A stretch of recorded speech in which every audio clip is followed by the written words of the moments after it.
పరిశుద్ధ నామమునకు మహిమ కలుగును గాక. యేసయ్య నామములో మీ అందరికీ నా వందనాలు. యేసుక్రీస్తు ప్రభు మహాకృపను బట్టి మరొక మంగళవారం దినం శ్రీలముగా అనేకుల నిమిత్తం ప్రార్థించడానికి, దేశ క్షేమం కొరకు ప్రార్థించడానికి, నశించిపోయే ఆత్మల పట్ల భారము కలిగి వారి రక్షణార్థం దేవుని సన్నిధిలో మొరపెట్టుకోవడానికి యేసుక్రీస్తు ప్రభు మనకిచ్చినటువంటి గొప్ప అవకాశం. ఈ దినమున మనం ధ్యానించేటువంటి వాక్య భాగము న్యాయాధిపతుల గ్రంథము 13వ అధ్యాయము 3వ వచనం నుండి గమనించినట్లయితే, యెహోవా దూత ఆ స్త్రీకి ప్రత్యక్షమై, ఇదిగో నీవు గొడ్రాలవు, నీకు కాన్పు లేకపోయెను, అయితే నీవు గర్భవతివై కుమారుని కందువు. మహాపరిశుద్ధుడైన తండ్రి, ప్రేమ అంటే యేసయ్య, వాక్య భాగం ద్వారా మాతో మాట్లాడండి. వాక్యంలో ఉన్న సత్యములను గ్రహించినట్లుగా నీ కృపను మాకు అనుగ్రహించండి. వినివారును గ్రహించుటకు నీ ఆత్మ సహాయం దయచేయమని యేసునామమున అడుగుచున్నాం తండ్రి, ఆమేన్. ఈ దినమున మనం ధ్యానించేటువంటి స్త్రీ జోరియా పట్టణస్థురాలు. ఇజ్రాయేలు యెహోవా దృష్టికి దోషులైనప్పుడు 40 సంవత్సరాలు ఫిలిస్తీన్ల చేతికి అప్పగించబడ్డారు. దేవునికి విరోధంగా, దేవుని ఆజ్ఞను అనుసరించక, దేవుని మాటలు వినక యెహోవా దృష్టికి దోషులైనప్పుడు దేవుడు అన్య దేశాలకు వీరిని బానిసలుగా అప్పగించేటువంటి వాడు. అటువంటి పరిస్థితుల్లోనే మనోహ అనేటువంటి ఒక వ్యక్తి జోరియా పట్టణంలో నివసిస్తూ ఉన్నాడు. అతని భార్య గొడ్రాలై ఉండి కానుపు లేక ఉండెను.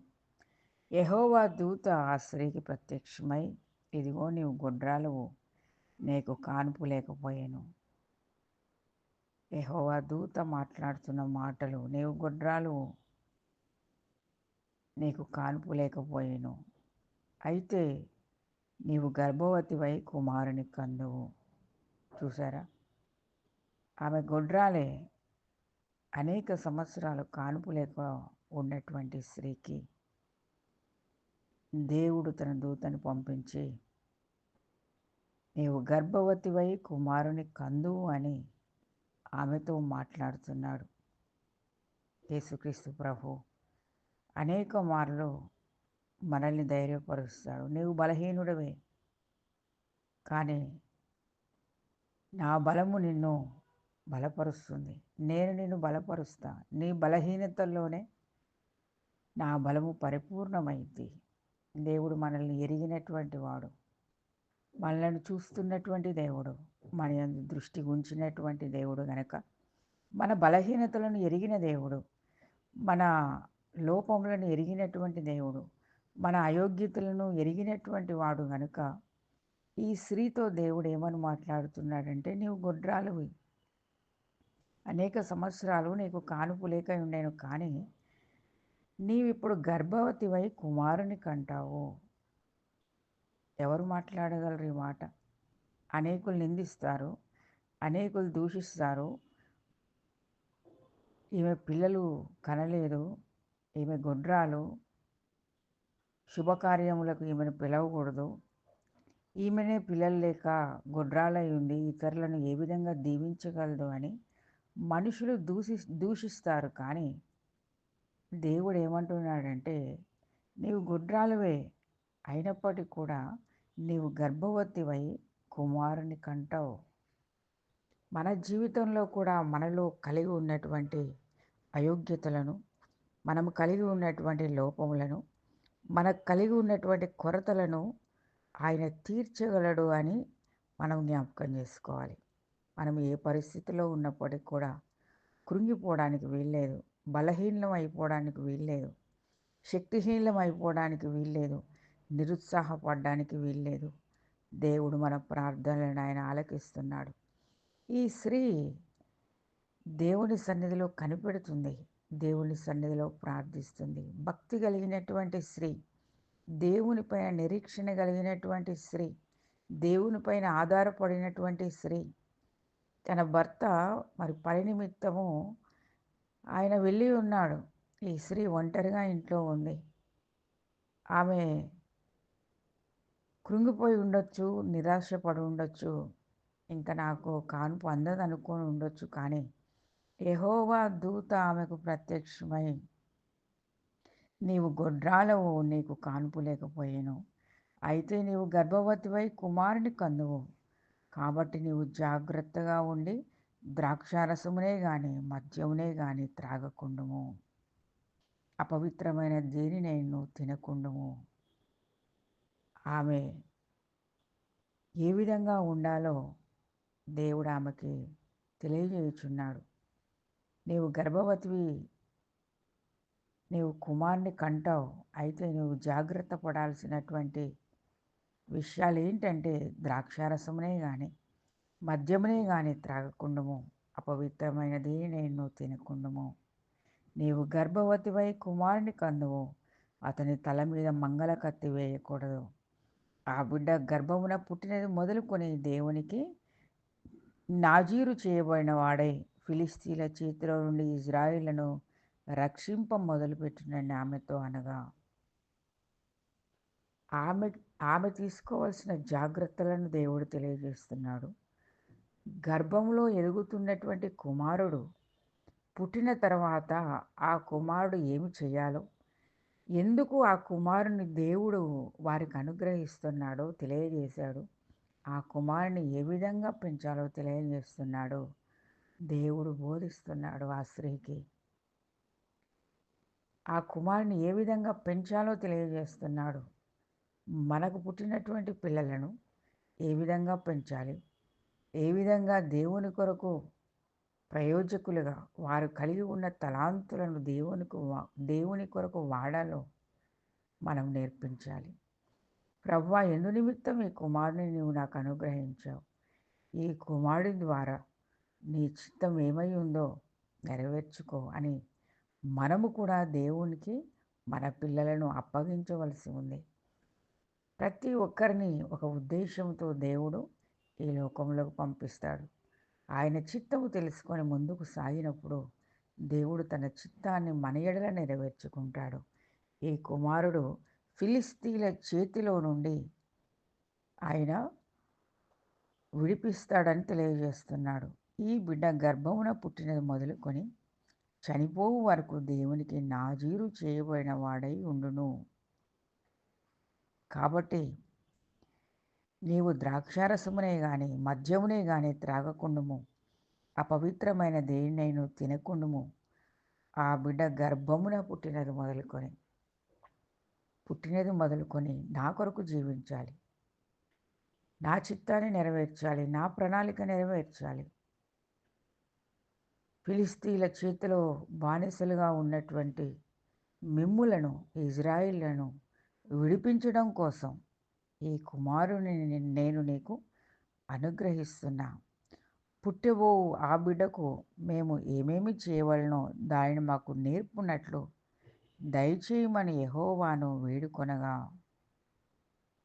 ఈ విధంగా మనము కూడా పుట్టబోయేటువంటి శిశువు విషయంలో దేవుని సన్నిధిలో మనం వేడుకోవాలి. దేవుని చిత్తాన్ని తెలుసుకోవాలి. కొంతమందికి దేవుడు గర్భంలో ఉన్నప్పుడే తెలియజేస్తాడు. కొంతమందికి పుట్టిన తర్వాత ప్రభువా, ఈ పిల్లలను ఏ విధంగా మేము పెంచాలి, ఏ విధంగా నీకు సాక్షులుగా వీరిని నిలబెట్టుకోవాలో తగిన జ్ఞానం మాకు అనుగ్రహించండి. నీ మార్గాల్లో నడిపించడానికి నీ కృపను మాకు అనుగ్రహించండి అని దేవుని సన్నిధిలో మనం అడగవలసి ఉంది. చూడండి, ఇర్మియా గ్రంథము, ఇర్మియా పుట్టినప్పుడు దేవుడు అతనితో ఏ విధంగా మాట్లాడుతున్నాడో 1వ అధ్యాయము 5వ వచనంలో, గర్భములో నేను నిన్ను రూపింపక మునిపే నిన్నెరిగితిని, నీవు గర్భము నుండి బయలుపడక మునిపే నేను నిన్ను ప్రతిష్ఠించితిని, జనములకు ప్రవక్తగా నేను నియమించితిని. కొంతమందితో తల్లిదండ్రులతో దేవుడు మాట్లాడతాడు. కొన్నిసార్లు ఆ వ్యక్తులతోనే దేవుడు మాట్లాడతాడు. ఏ విధంగా ఆయన మాట్లాడినా ఆయన మాటలకు లోబడడం ఎంతో ప్రాముఖ్యమైంది. ఇర్మియాతో దేవుడు ఏమంటున్నాడంటే, గర్భంలో నేను నిన్ను రూపింపక మునిపే నిన్నెరిగితిని, నీవు గర్భము నుండి బయలుపడక మునిపే నేను నిన్ను ప్రతిష్ఠించితిని, జనములకు ప్రవక్తగా నిన్ను నియమించితిని. ఒక ప్రవక్తగా దేవుడు ఏర్పాటు చేసుకున్నాడు.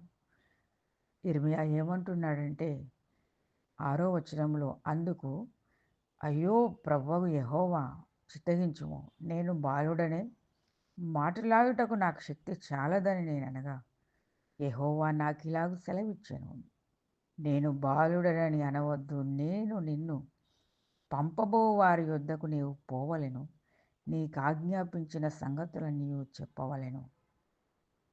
వారికి భయపడకుము, నిన్ను విడిపించుటకు నేను నీకు తోడై ఉన్నాను. యేసయ్య పరిశుద్ధ నామమునకు మహిమ కలుగును గాక. ఒక్కొక్కరి విషయంలో దేవుడు ఒక్కొక్క ప్రణాళికను కలిగి ఉంటాడు. ఇర్మియాతోనే దేవుడు మాట్లాడుతున్నాడు. నీవు గర్భంలో ఉండగానే నేను నిన్ను ఎరిగి ఉన్నా, నేను నిన్ను రూపింపక మునిపే నిన్ను ఎరిగి ఉన్నా. నీవు బాలుడవని అనవద్దు. నేను నీకేదైతే తెలియజేస్తానో వాటిని ప్రజలకు తెలియజేయి. నిన్నొక ప్రవక్తగా నేను నియమించుకుంటున్నా. నేను నీకు తోడై ఉన్నా. చూసారా, ఇర్మియాతో దేవుడు మాట్లాడుతున్నాడు. అయితే సంసోను యొక్క తల్లి గర్భంలో ఎదుగుతున్నటువంటి కుమారుడు సంసోను యొక్క తల్లి, నీవు గొడ్రాలవు, నీవు కుమారుని కంటావు అన్నప్పుడు ఆమె ప్రభువా ఈ కుమారుని ఏ విధంగా పెంచాలి, ఏ విధంగా నీకు సాక్షిగా నిలబెట్టాలో మాకు కావలసిన జ్ఞానాన్ని అనుగ్రహించమని ఆ తల్లిదండ్రులు దేవుని యొద్ద అడుగుతున్నారు. అయితే దూత వచ్చి ఈ స్త్రీతో మాట్లాడిన తర్వాత ఆ స్త్రీ తన భర్తతో చెప్తుంది. తన భర్త యొద్దకు వెళ్ళింది. ఆమె యొక్క భర్తతో ఏమని చెప్తుందంటే, దైవజనుడొకడు నా యొద్దకు వచ్చెను. 13వ అధ్యాయం 6వ వచనం, న్యాయాధిపతుల గ్రంథం. తన పెనిమిటి యొద్దకు వచ్చి, దైవజనుడొకడు నా యొద్దకు వచ్చెను, అతని రూపము దేవదూత రూపమును పోలినదై మిక్కిలి భీకరముగా ఉండెను. అతడు ఎక్కడి నుండి వచ్చెనో నేను అడగలేదు. అతడు తన పేరు నాతో చెప్పలేదు గాని, ఆలకించుము, నీవు గర్భవతివై కుమారుని కందువు. ద్రాక్షారసమునే గాని మత్తునే గాని నీవు ముట్టడానికి వీల్లేదు. అపవిత్రమైనది ఏది కూడా ముట్టడానికి వీల్లేదు. ఈ విధంగా దేవదూత వచ్చి నాతో మాట్లాడాడు. అతడు ఎక్కడి నుంచి వచ్చాడో నేను అడగలేదు. అతని పేరేంటో నేను అడగలేదు. ఈ విధంగా నాతో మాట్లాడాడయ్యా అని తన భర్తతో చెప్పినప్పుడు ఆయనకు కూడా ఆసక్తి కలిగింది. ఇటువంటి కుమారుణ్ణి దేవుడు మరి మాకు అనుగ్రహిస్తున్నప్పుడు ఆ కుమారుని మేము ఏ విధంగా పెంచాలి, అసలు ఆ దైవజనుడు ఎవరో నాకు కూడా కనబడితే బాగుండు అని ఆయన ఆశపడ్డప్పుడు ఆయన కూడా దేవుని సన్నిధిలో కనిపెడుతున్నాడు, కానీ దేవుడు ఆయనతో మాట్లాడలేదు. ఆ స్త్రీ మరొకసారి దేవుని సన్నిధిలో గడుపుతున్నటువంటి సమయంలో దేవుని దూత మరి ఒకసారి ఆమె యొద్దకు వచ్చి మాట్లాడాడు. ఆమె భర్త ఏమన్నాడంటే, నీతో చెప్పినటువంటి దేవుడు నాకు కూడా కనబడితే ఈసారి ఒకవేళ నీ యొద్దకు వచ్చినప్పుడు నన్ను పిలువు, నేను కూడా ఆ దేవదూత ఏం చెప్తాడో వింటానని తన భార్యతో చెప్పాడు. చూడండి 8వ వచనంలో, నా ప్రభువా, నీవు పంపిన దైవజనుడు మరలా మా యొద్దకు వచ్చి పుట్టబో ఆ బిడ్డకు మేము ఏమేమి చేయవలెనో దానిని మాకు నేర్పున్నట్లు దయచేయమని యెహోవాను వేడుకొనగా దేవుడు మనోహ ప్రార్థన ఆలకించెను.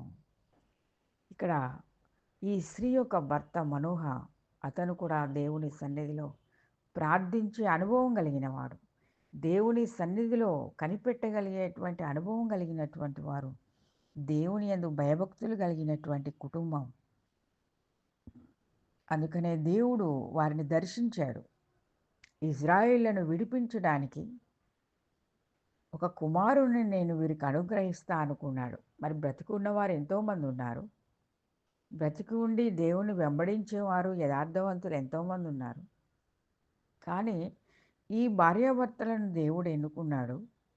వీరికి పుట్టబోయేటువంటి శిశువు అంటే కనీసం ఆ పుట్టిన వాడికి కనీసం 20 సంవత్సరాలన్నా రావాలి. వాడు యుద్ధం చేయాలంటే, వాడు పెద్దవాడై శత్రువులను జయించాలంటే వాడు పెరిగి పెద్దవాడయ్యేసరికి ఒక 20 సంవత్సరాలన్నా పట్టాలి. అప్పటికే ఒక 40 సంవత్సరాలు వారు బానిసత్వంలో ఉన్నారు. దేవుని ఏర్పాట్లు ఎంతో గొప్పవి. దేవుని ప్రణాళికలు చాలా ఉత్తమమైనవి. వీరి యొక్క గర్భం నుండి ఒక ఉత్తమమైన కుమారుడిని నేను వీరికి అనుగ్రహిస్తానని దేవుడు ఆశపడ్డాడు.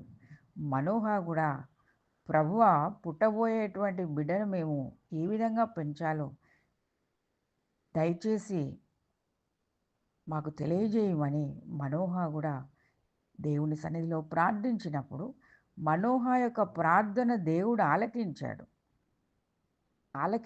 కానీ మరొకసారి ఆయన తన భార్యకే దేవుడు దర్శనమిస్తాడు చూడండి. 10వ వచనంలో, ఆ సమయమున ఆమె పెనిమిటి అయిన మనోహ ఆమె యొద్ద ఉండలేదు గనక ఆ స్త్రీ త్వరగా పరిగెత్తి, ఆనాడు నా యొద్దకు వచ్చిన పురుషుడు నాకు కనబడెనని అతనితో చెప్పాను. అప్పుడు మనోహ లేచి తన భార్య వెంబడి వెళ్ళి ఆ మనుషుని యొద్దకు వచ్చి, ఈ స్త్రీతో మాట్లాడిన వాడవు నీవేనా అని అతన్ని అడగగా, నేనే అనెను. ఎందుకు మనోహ రెండో మారు నాకు కనబడు, నాతో మాట్లాడు, నాకు తెలియజేయమని అన్నాడంటే, తన భార్య యొక్క మాటలను నమ్మలేక కాదు. తన భార్య దేవుని యందు భయభక్తులు కలిగినటువంటి స్త్రీ. తన భార్య జ్ఞానం కలిగింది, భక్తి కలిగింది, యథార్థత కలిగింది, ఉన్నది ఉన్నట్లు చెప్పగలిగినటువంటి సామర్థ్యం కలిగినటువంటి స్త్రీ. అయినప్పటికి కూడా ఎందుకు రెండవ మారు నాకు కూడా కనబడి నాకు కూడా చెప్పు అన్నాడంటే, ఆ స్త్రీ చేసిన పొరపాటు ఏంటంటే, ఆయన ఎక్కడి నుండి వచ్చిండో అడగలేదు, ఆయన పేరేంటో అడగలేదు. ఈ భర్త యొక్క ఆలోచన ఏంటంటే, మనకు ఆ మేలు పొందుకున్న తర్వాత ఆ వ్యక్తికి కృతజ్ఞతలు చెల్లించడానికి, ఆ వ్యక్తికి మనం ఏదైనా బహుమానం ఇచ్చి సత్కరించడానికి అసలు ఆయన ఎవరో మనకు తెలవాలి కదా. మనం మేలు పొందుకున్న తర్వాత, మనకి దేవుడు గొప్ప కార్యములు చేసిన తర్వాత, మరి ఆ దైవజనుడు ఎవరో మనకి తెలిస్తేనే కదా అతని యొద్దకు వెళ్ళి ఇంత కృతజ్ఞత కానుక చెల్లించుకోవడానికి అని ఈయన మాట్లాడినటువంటి మాటలను మనము చూసినట్లయితే ఆ విషయాలను మనం గ్రహించగలం. ఏమంటున్నాడంటే 11వ వచనంలో, అప్పుడు మనోహ లేచి తన భార్య వెంబడి వెళ్ళి ఆ మనుషుని యొద్దకు వచ్చి, ఈ స్త్రీతో మాట్లాడిన వాడవు నీవేనా అని అతన్ని అడగగా, నేనే అనెను. అందుకు మనోహ, కావున నీ మాట నెరవేరునట్లు ఆ బిడ్డ ఎట్టివాడగునో అతడు చేయవలసిన కార్యమేమిటో తెలుపుమని మనవి చేయగా, యెహోవా దూత, నేను ఆ స్త్రీతో చెప్పినదంతయు ఆమె చేయవలెను. ఆమె ద్రాక్షావళి నుండి పుట్టినది ఏదియూ తినకూడదు. ఆమె ద్రాక్షారసమునైనను మద్యమునైనను త్రాగకూడదు. అపవిత్రమైన దేనినైనను తినకూడదు. నేను ఆమెకు ఆజ్ఞాపించినదంతయు ఆమె చేసుకొనవలెనని మనోహతో చెప్పాను. అప్పుడు మనోహ, మేము ఒక మేకపిల్లను సిద్ధపరిచి నీ సన్నిధిని ఉంచు వరకు నీవు ఆగుమని మనవి చేశాను. ఈయన ఆయనకు ఆతిథ్యం చేయాలని ఆశపడుతున్నాడు. ఆయన ఎక్కడి నుండి వచ్చాడో తెలుసుకోవాలని ఆశపడుతున్నాడు. మేము నీ కృతజ్ఞత చెల్లించాలి కదా. నీవు మాకు చేసిన మేలును బట్టి, మాకు చేసిన ఉపకారాన్ని బట్టి మేము నీకు దహన బలి అర్పించాలి కదా. కాబట్టి మేము చేసే ఆతిథ్యాన్ని అంగీకరించమని ఆయన వేడుకుంటున్నట్లుగా మనం ఇక్కడ చూస్తున్నాం. ఆయన రెండో వారు ఎందుకు ఆయన ఆ దైవజనుడిని కలవాలనుకున్నాడంటే, ఆయన యొక్క అభిప్రాయం ఈ విధంగా ఉంది. మేము ఒక మేకపిల్లను సిద్ధపరిచి నీ సన్నిధిని ఉంచు వరకు నీవు ఆగుమని మనవి చేసుకున్నాడు. యెహోవా దూత, నీవు నన్ను నిలిపినను, నీ భోజనం నేను తినను, నీవు దహనబలి అర్పింపను ఉద్దేశించిన యెడల యెహోవాకు దాన్ని అర్పింపవలెనని మనోహతో చెప్పాను. అతడు యెహోవా దూత అని మనోహకు తెలియలేదు. ఒక దైవజనుడు ఒక సామాన్యమైన మనిషి అనుకుంటున్నాడు, కానీ యెహోవా దూత అని ఆయన గ్రహించుకోలేదు. మనోహ, నీ మాటలు నెరవేరిన తర్వాత మేము నిన్ను సన్మానించినట్లు. చూసారా, ఆయన ఉద్దేశం అది. ఈ మాటలన్నీ నెరవేరిన తర్వాత మేము నిన్ను సన్మానించడానికి నీ పేరేమని యెహోవా దూతను అడగగా, ఆయన భార్య ఆయన పేరు అడగలేదు.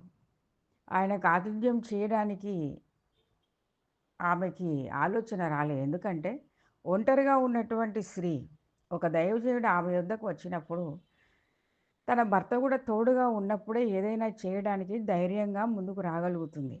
కానీ ఆమె భర్త కూడా ఉన్నప్పుడు ఆయన ఏమంటున్నాడంటే, ఏదైనా నీకు సన్మానం చేయాలంటే నీ పేరేమని యెహోవా దూతను అడగగా, యెహోవా దూత, నీవేళ నా పేరు అడుగుచున్నావు, అది చెప్పశక్యం కానిదైను.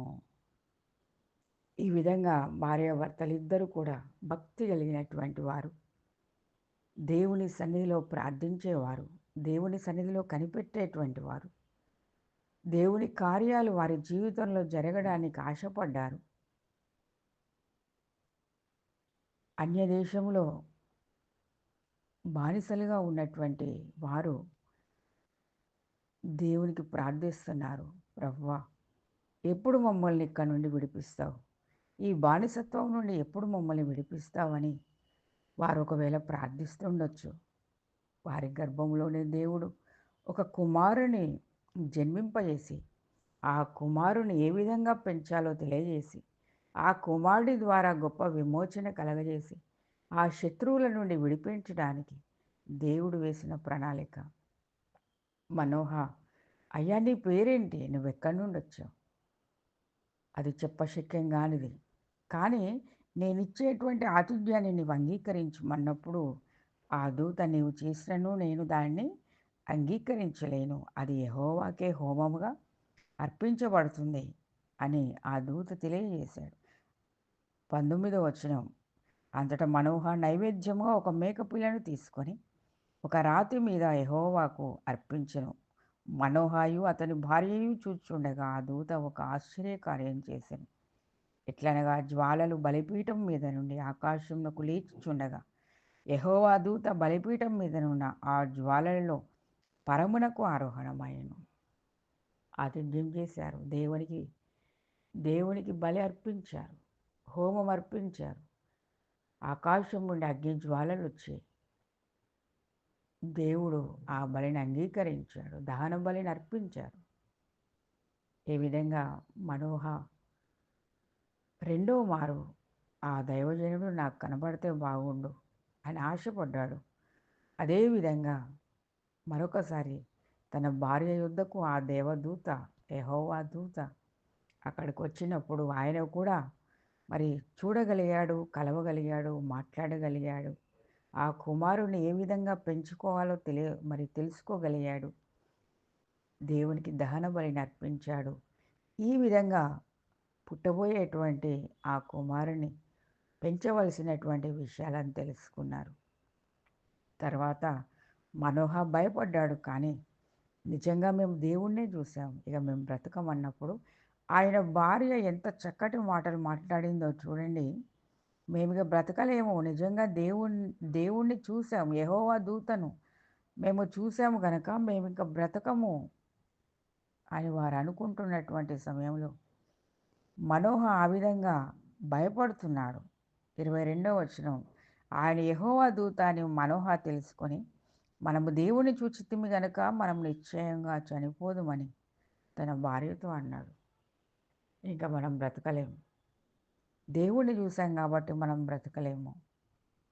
ఆయన భార్య, అయ్యా ఎందుకు ఆ విధంగా అంటున్నావు? గర్భంలో పుట్టే కుమారుని పెంచాల్సినటువంటి విషయాలను అతను తెలియజేశాడు. ఆ పుట్టబోయేటువంటి శిశువు ఏమవుతాడో మనకు తెలియజేశాడు. ఆ కుమారుని ఏ విధంగా పెంచాలో, ఏ విధంగా పరిశుద్ధంగా ఉండాలో, అపవిత్రమైన వాటిని ముట్టకూడదని తెలియజేశాడు. అటువంటప్పుడు మనం ఏ విధంగా చనిపోతాం? అతని భార్య, యెహోవా మనలను చంపగోరిన యెడల ఆయన దహనబలిని నైవేద్యమును మన చేత అంగీకరింపడు. మనం చేసిన దహనబలిని ఆయన ఏ విధంగా అంగీకరిస్తాడు? మనల్ని ఆయన చంపాలనుకున్నప్పుడు ఆయన మనకెందుకు కనబడతాడు? ఆయన గొప్ప కార్యాలు మన జీవితంలో చేయాలనుకున్నప్పుడు మనం ఎందుకు చనిపోతాం? ఆయన మన నైవేద్యాన్ని అంగీకరించాడు కదా! ఎందుకు ఆ విధంగా మాట్లాడుతున్నావు? దేవుడు మన బలిని అంగీకరించాడు. కాబట్టి ధైర్యంగా ఉండు. ఇట్టి సంగతులను మనకు వినిపింపడని. మనము చనిపోయేటువంటి వారమైతే ఇటువంటి సంగతులను ఆయన మనకెందుకు తెలియజేస్తాడు అని ఆ స్త్రీ తన భర్తను ఎంతగానో ధైర్యపరిచింది. దేవుడు మనకు గొప్ప కుమారుని అనుగ్రహిస్తున్నాడు కాబట్టి భయపడకు. దేవుడు మన మనవిని ఆలకించాడు.